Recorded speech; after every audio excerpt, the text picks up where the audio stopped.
高喎，你個人高，你件衫成個禮拜夜晚都放工唔係晚。係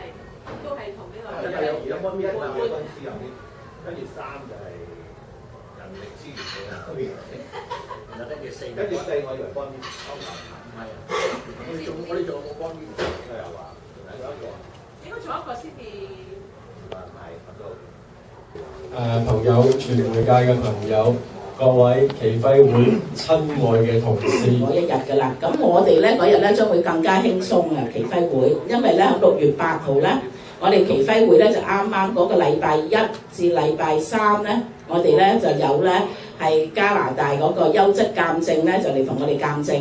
咁所以咧，我哋頭嗰個禮拜嗰幾日都好緊張。緊張完之後咧，6月8號咧星期六咧就大家一齊去輕鬆啦。咁所以咧呢個百萬行咧就會係星期六6月8號咧就係響咧我哋奇輝會咧係好近嘅一個社區嘅中心同埋嗰度嗰個公園咧嗰度嚟舉行嘅。咁我哋咧就專登咧都係選擇呢個地點，因為咧佢距離咧奇輝會咧同埋我哋將來興建嗰個一站式中心咧嗰個地點咧係好近嘅。咁所以咧，朋友咧就去完呢一個聖坡呢個 Lamoureux 嗰個 County Centre 啦，就係咧去行完之後咧，可以咧行過隔離街咧，就去咧睇下我哋嗰個將來興建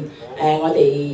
即係300號 Silver Star 咧嗰個咧嗰個地盤咧都可以咧去視察下嘅。而家咧就未起，好快咧就會咧係咧動土起㗎啦。咁地點就講咗啦。咁時間咧，我哋咧就將會咧係10點15分咧就係開步嘅。咁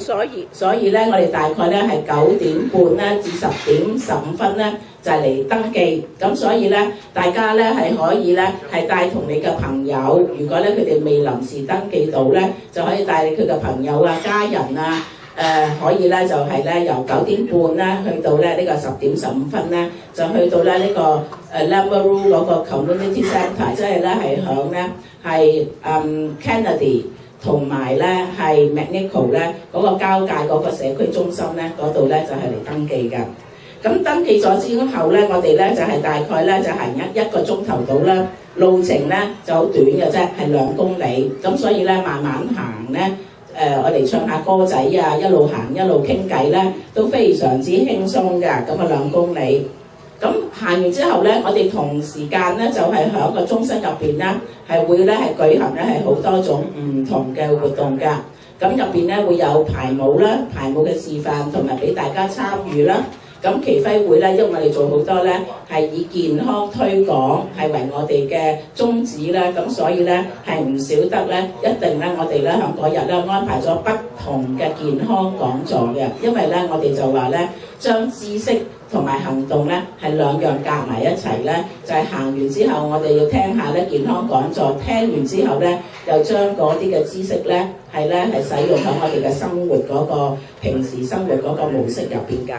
咁我哋嘅目標咧就係鼓勵參加啦，咁所以咧一參加咧個個咧都有咧一個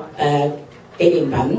咁同埋咧就越籌得錢多嘅組別咧，就咧嗰啲紀念品咧就一層層加上去㗎，咁所以咧希望咧到時咧個個咧都滿載而歸，因為咧嘅意思咧你哋就籌咗好多善款啦，咁樣樣。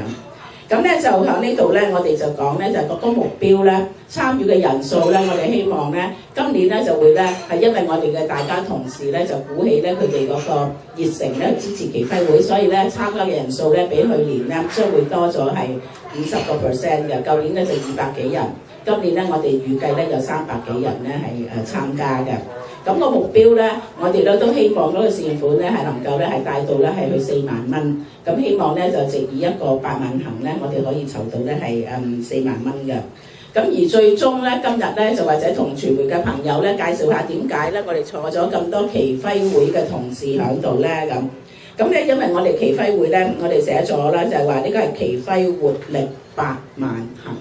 我哋嘅奇輝會嘅口號咧就係話咧，首先第一樣嘢咧就話做慈善嘅嘢咧，英文嗰句咧就話 Charity starts from home。咁所以咧就話做啲慈善嘅服務咧，呢啲活動咧，首先我哋一定咧係要自己人，所以今日我哋話咧係咪都係自己人參加？咁所以咧而家在座數下咧，呢度好多同事喺度咧，就係咧個意識咧就話佢哋個個咧都會當日咧係嚟參加我哋嘅百萬行。咁佢哋參加咧就係話咧做一個咧係模範，因為咧我哋自己感覺咧就係話我哋點樣真係將我哋平時喺祈輝會推廣出去嘅社康嘅教育，我哋平時嘅推廣嘅活力嘅教育俾我哋長者咧，我哋自己一定咧係以身作則，即係話咧如果我哋自己做唔到嘅咧，我哋咧有時咧嗰個影響力咧都唔夠嘅，咁所以咧就係話我哋咧係本住咧係服務嘅精神同埋以身作則咧，咁所以咧啲同事咧，我哋咧差唔多祈輝會咧，我哋咧係咧8-9成嘅同事咧都會參加咧呢個活力百萬行嘅，咁咧就係話以身作則，以將我哋學識嘅知識咧係推廣出嚟，同埋咧就以我哋自己作個模範咧，去影響我哋嘅長者同埋佢哋嘅屋企人。咁所以咧，同事咧好踴躍參加。咁同埋今日咧，我哋咧就係咧用今個機會咧，再響祈輝會去表揚一啲同事咧，唔係淨係佢咧踴躍參加。我哋今日咧就期望用今日嗰個記者招待會咧，可以公開地咧係表揚咧我哋咧響祈輝會咧係努力工作嘅同事。咁而咧就話咧，喺過去咧，我哋咧就係同事每個部門咧就選出咗咧，係每個部門咧係2至3位嘅傑出嘅同事。我哋咧就有幾個準則嘅。咁一陣間咧就我相信咧就係我哋嘅人力資源係委員會咧，阿 Kevin 咧會講下咧嗰個準則。咁咧然後咧我就再加以補充。咁然後我哋再望下四周圍嘅同事坐埋咧，係咪我哋個個都符合晒？基本上咧佢哋個個咧都符合晒嗰個準則，所以咧佢哋先選出咧係啲傑出嘅同事嚟嘅。